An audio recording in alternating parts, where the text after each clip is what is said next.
Assalamualaikum warahmatullahi wabarakatuh. Waalaikumsalam warahmatullahi wabarakatuh. Ya, pemirsa, merupakan kehormatan bagi kami bisa berjumpa dengan Bapak Dr. Yani, ini bos Atakwa. Luar biasa ini. Bukan bos. Penerima amanah, marbot. Iya, marbot pelayan umat ya. Amin, insya Allah. Ini masjid yang paling top di Cirebon. Ada satu pemikiran tokoh Islam internasional bahwa kemunduran umat Islam hari ini disebabkan oleh pemahaman yang keliru tentang fardu kifayah. Jadi fardu kifayah itu dipahami hanya untuk mengurus mayat begitu ya, memandikan dan seterusnya. Padahal fardu kifayah itu semua aspek kehidupan. Kita harus ada orang yang top tentang ekonomi, yang top tentang politik dan seterusnya begitu. Ini menurut Akang bagaimana nih? Baik, saya sepakat terhadap apa sebuah tesis pemikiran kalau memang ada yang memiliki pemahaman fardu kifayah secara sempit. Betul. Bahwa fardu kifayah dimaknai sesuai dengan kasus yang umum terjadi, yaitu amaliyah masyarakat kaitan dengan mengurus jenazah. Makanya disebut oleh mereka ada kegiatan kifayah, itu persepsi masyarakat awam langsung ngurus mayat. Nah, padahal kalau kita kaji fardu kifayah itu adalah memang secara umum tidak berarti dipersempit dengan hanya mengurus jenazah. Kalau dari definisi adalah tentu setelah sesuatu yang doruri, yang fardu maka berikutnya fardu itu dibagi dua kan. Ada fardu ain, ini tugas substansi setiap individu. Kemudian ada yang tugas kewajiban sebagai muslim kita khususnya secara kolektif. Nah, kewajiban kolektif ini akan gugur ketika sudah ada sebagian kelompok lain mengkaper. Nah, artinya ketika umat hari ini mundur disebabkan oleh lemahnya bidang sains dan teknologi, ya berarti jangan saling tunggu ini. Nah, ada fardu kifayah yang diabaikan. Nah itu. Jadi saya tidak sepaham bahwa kalau fardu kifayah hanya dimaknai sesempit itu. Gitu. Nah ini, jadi bagaimana itu membangkitkan semangat umat Islam untuk membangun kembali peradaban. Konon ada satu dokumen bahwa peradaban keilmuan Islam itu mundur setelah Universitas Baghdad itu dipimpin oleh Al-Ghazali, Imam Al-Ghazali. Jadi tadinya cuma 3 jurusan tuh, filsafat, kemudian kedokteran sama astronomi. Nah ketika Imam Al-Ghazali jadi rektor, semua dihapus itu jurusannya, jadi ilmu-ilmu keagamaan. Dari situlah titik tolak umat Islam runtuh dari peradaban keilmuan. Bagaimana? Ya. Sebenarnya ada satu pernyataan juga yang disampaikan kalau terkait dengan masa depan dan kemajuan bahkan faktor kemunduran. Dengan pertanyaan yang terkenal, limadza ta'akharal muslimun wa taqaddama ghairuhum. Kenapa umat Islam ini mundur? Kemudian sahabat kita yang lain itu maju. Nah, Muhammad Nukib Arsalan Maka jawabannya al-Islamu mahjubun bil muslimin. Jadi umat Islam ini terhijab, memiliki pemikiran yang jumud sehingga tidak kemudian tumbuh kembang dalam banyak aspek. Itu bukan karena persoalan doktrin Islamnya sebagai sebuah ajaran yang luhur, yang mulia dan memuliakan, tapi lebih kepada faktor umatnya, sebagian personel umatnya. Nah karena itu jangan sampai kita juga salah memahami bahwa Islam yang berkemajuan, Islam yang berperadaban itu sudah kita pernah alami. Masa the golden age of Islam, setidaknya 7 abad kan. Nah karena itu tentu tidak bisa direduksi oleh sebuah pemahaman Ya. atau kasus per kasus, Ya. sehingga kita harus melihatnya secara komprehensif Ya. dengan kajian yang holistis, sistemik. Ya. Pada posisi apa umat Islam kalau dikatakan sekarang mundur? Kalau kemudian ada bahasa sahabat kita Pak Noto, korupsi pemahaman. Yang kemarin disampaikan itu. Nah, bahasa itu silahkan. Ya. Tetapi kita punya padanannya, Ya. ya. Bisa lemah pemahaman, Ya.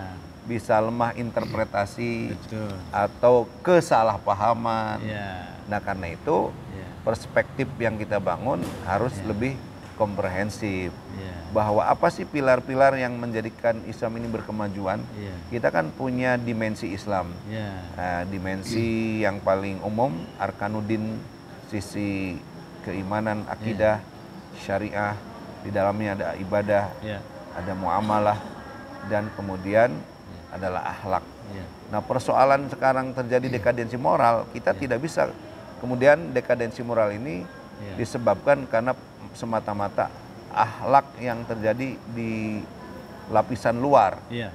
Tetapi kalau dilihat secara substansi, bahwa ketika orang mengalami persoalan akhlak, akhlak itu buah kombinasi antara bagaimana antara ideologi keislaman yang diyakini kuat menghujam ke dalam pribadi seseorang muslim, kemudian diimplementasikan keyakinan yang kuat itu sebagai pondasi dalam sebuah bangunan syariat.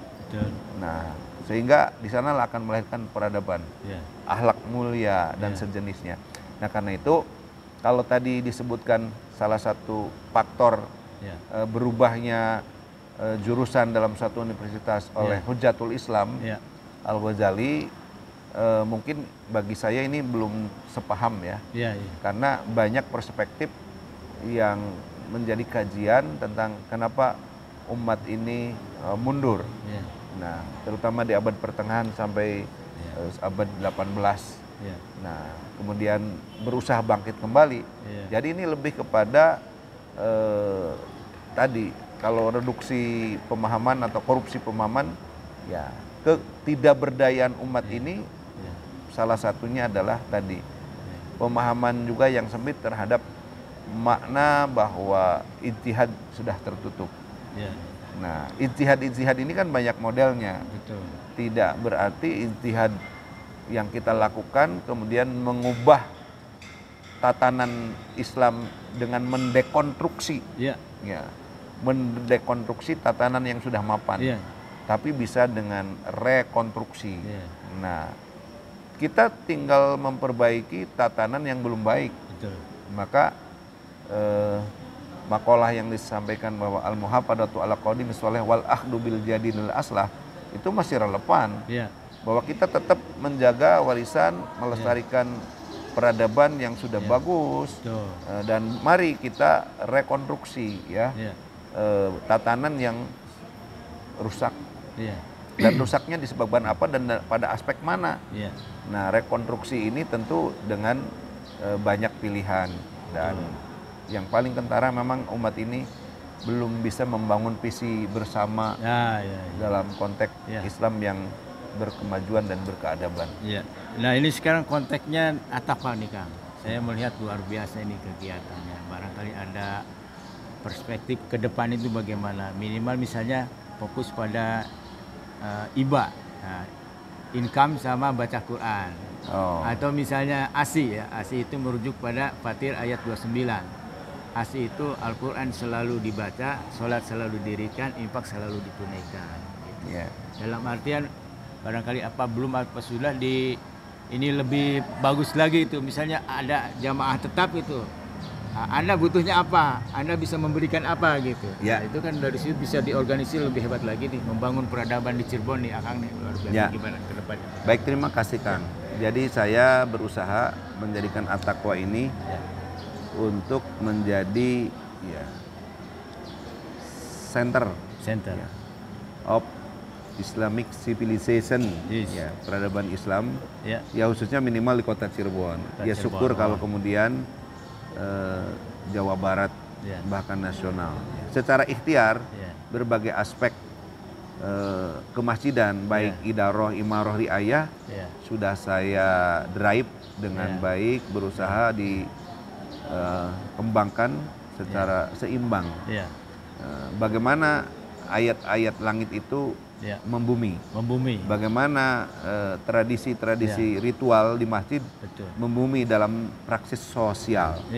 Nah, itulah yang kemudian embrio dan pengembangannya sebenarnya sedang dan terus ditingkatkan. Contoh, saya juga punya prinsip palu gada. Nah, apa yang lu perlu, gua ada. Jadi bagaimana program-program ini menyahuti kebutuhan jamaah secara konkret. Maka kami biarkan banyak jualan program. Nah, program mana yang banyak dibeli jamaah? Tentu sesuai dengan harapan dan kebutuhan masyarakat. Maka memanage masjid tidak lagi secara konvensional, tapi kita harus juga melibatkan proses modernisasi dalam sentuhan-sentuhan programnya. Contoh, bahwa masjid sebagai tempat ibadah, exactly, itu pasti. Tapi kita juga memahami bahwa ibadah itu bukan mahdoh saja, tapi lebih banyak yang ghairu mahdoh. Maka tetap ibadah mahdohnya kita rawat. Imam kita juga hafal Quran, imam kita juga pendidikannya cukup, jamaah kita juga selalu diberi edukasi dengan berbagai variasi pencerahan, baik taklim, diskusi di majelis taklim. Untuk majelis taklimnya tidak hanya untuk emak-emak tapi ada yang kuliah duha tok. Malah lebih hebat emak-emak nih, pengajian belajar baca Quran tuh. Iya, remaja masjid ada dan kita sudah mewujudkan visi-visi keunggulan. Bicara Quran, ada rumah tahfidz Quran, pesantren tahfidz di At-Taqwa di belakang. Itu semua kelompok bisa belajar. Sehingga hari ini hampir 600 yang belajar Al-Quran dari usia anak 3 tahun sampai ada yang homeschooling anaknya. Ya, makanya yang 3 tahun untuk anak namanya tahfidz for kid.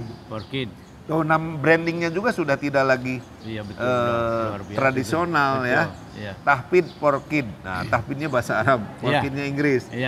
Kemudian tahfidz for sabab. Tahfidz for sabab itu pemuda. Jadi anak-anak muda SMP, SMA biasa menghafal Al-Taqwa. Nah, kemudian ada tahfidz OTW. Tahfidz on the way. Yang pulang pergi dari rumah. Nah, dokter-dokter banyak. Itu tahfidz OTW. Datang ke sini tuh hanya setoran. Nah, itu dokter ya? Dokter. Artinya orang-orang profesional lah. Jadi untuk yang berkaitan dengan pendidikan Islam itu final lah untuk di At-Taqwa. Dan kami belum berobsesi untuk mendirikan sekolah formal seperti SD, IT, SMP, IT termasuk perguruan tinggi. Karena kami juga harus visibility study, yaitu analisis kelayakan. Di Cirebon ini dengan penduduk hanya 300.000 sekian, sudah cukup banyak. Sehingga At-Taqwa lebih memberikan program-program pendidikan kemasyarakatan yang tidak digarap orang lain. Termasuk ada Gesos, pelayanan mu'alaf, kita sudah 250 orang mu'alaf. Kemudian pembinaan mu'alafnya, pendampingan orang yang rentenir oleh UPZ kita. Kemudian ada penginapan, kemudian juga ada kantin murah tetapi insya Allah terjangkau. Sekaligus cita rasanya juga dirasakan semua. Singkatnya, apa yang menjadi kebutuhan jamaah ya kita penuhi. Gitu. Ini punten Kang, untuk acara kuliah subuh nih, kita kan kalau satu arah itu bisa mendengarkan dari YouTube gitu. Itu gimana kalau seperti Akang tadi sudah memberikan kesempatan nih tanya jawab, tapi audien tidak respon. Bagaimana kalau tidak ada yang bertanya atau menyampaikan pendapat, narasumber yang membuat pertanyaan kepada audien.